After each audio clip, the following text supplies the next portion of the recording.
One of the questions I've had a lot on my local gardening Facebook group is how did I manage to grow this medium-sized tomato in the middle of the winter?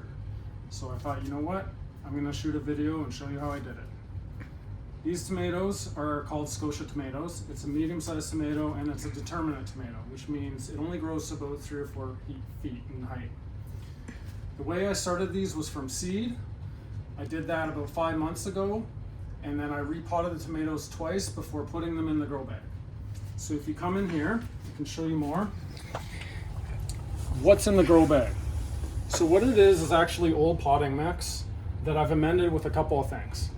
The first thing is called bone meal. It's basically ground up bone, and it has a couple of functions. It provides a lot of calcium and a lot of phosphorus. Sometimes plants don't get enough calcium, and when they have calcium deficiency, they get what's called root end rot. Obviously, that's not the case with this. The other part of the bone meal is it provides a lot of phosphorus, and that causes the plants to focus more on producing fruit versus growing up higher with more leaves. So, since I've had these in the bags for quite a while, when they were smaller plants, I started by regularly fertilizing them with a balanced fertilizer. This one is a 10-15-10. So it provides balanced nutrients to the plants, everything it needs. When the plants got bigger, because they're inside and there's limited space, I really wanted to focus on producing fruit.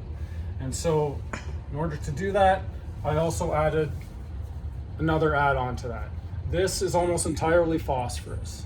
So what this is doing basically between the fertilizer and this add-on is really adding a lot of phosphorus to the potting mix, and it's causing the plants to produce more tomatoes. So far the tomatoes have grown quite well. They obviously have not grown as well as they would outside, but at this point I've collected about 50 tomatoes off the plants, and as you can see, there's quite a few more coming.